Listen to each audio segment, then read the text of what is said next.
नमस्कार दोस्तों, स्वागत है आप सभी का हमारे YouTube चैनल कनेक्टिंग विजडम में। क्या आपने कभी सोचा है कि हम सब इस संसार में क्यों आए हैं? क्या ये जीवन, इसके उतार-चढ़ाव, सुख-दुख केवल एक संयोग है या इसके पीछे कोई दिव्य योजना है?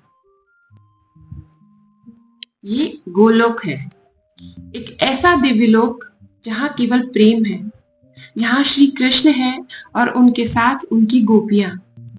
यह भौतिक संसार से बिल्कुल अलग है। ना यहाँ कोई दुख है, ना मरण, ना द्वेष। गोलोक में जहाँ श्री कृष्ण और गोपियां रहते हैं, वहाँ केवल शुद्ध प्रेम और आनंद है। शुद्ध प्रेम के अलावा अन्य कोई ऊर्जा वहाँ उपस्थित नहीं है। गोपियां कृष्ण के प्रेम में इतनी लीन है और हर प्रकार की वहाँ सुख शांति है।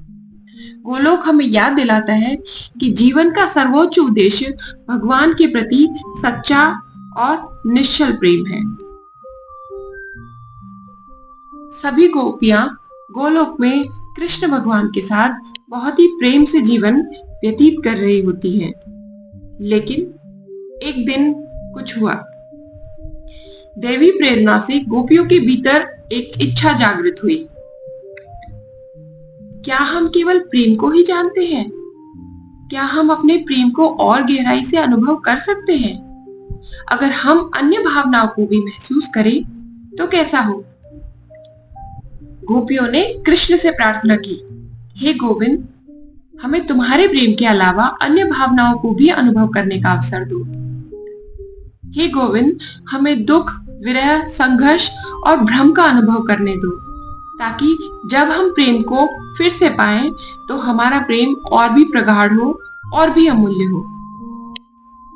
कृष्ण ने बड़ी माया और प्रेम से कहा, उचित है, मैं तुम्हारे लिए एक ब्रह्मांड बनाऊंगा जहां तुम विभिन्न अनुभवों को महसूस कर सको।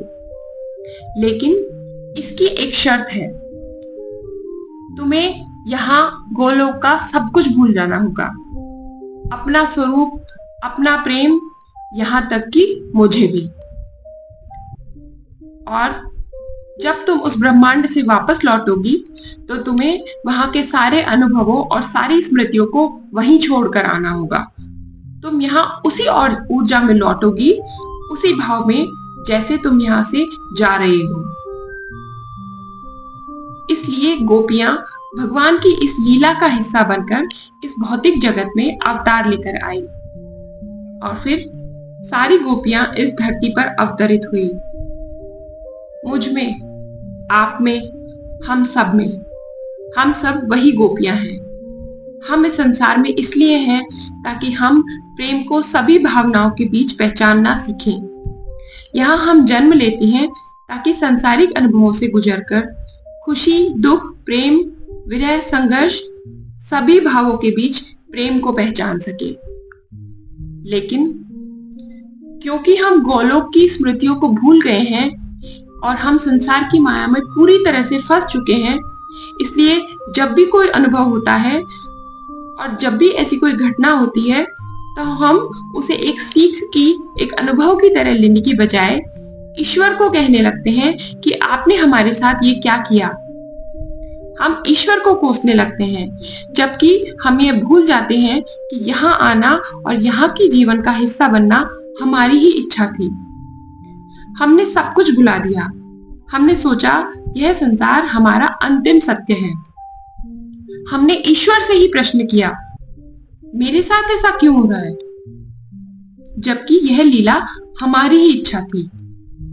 लेकिन अब समय है जागने का, यह समझने का कि जो भी व्यक्ति या जो भी परिस्थिति हमारे साथ संबंधों में कठिनाई करता है, जो हमें दुख पहुंचाता है, जो हमें जज करता है, हमारी आलोचना करता है, वह भी अनंत चेतना का एक अंश है जिसका हम भी हिस्सा हैं।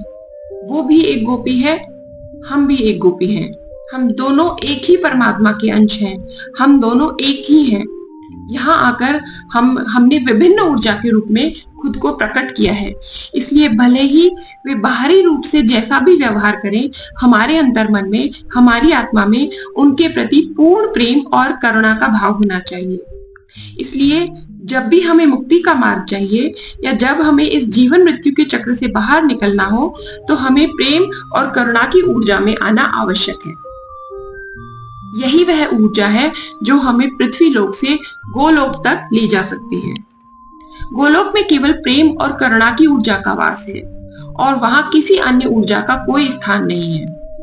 हमने स्वयं वे नियम बनाए थे जिन नियमों के लिए हमने स्वयं को यहाँ धरती पर बांधा है, और इन नियमों के अनुसार जब तक हम पूर्ण रूप से प्रेम और करुणा की ऊर्जा में नहीं आ जाते और बाकी सभी नकारात्मक ऊर्जा जैसे क्रोध, द्वेष, अहंकार इत्यादि को त्याग नहीं देते, तब तक हम अपने वास्तविक स्वभाव अर्थात गोलोक में वापस नहीं लौट सकते।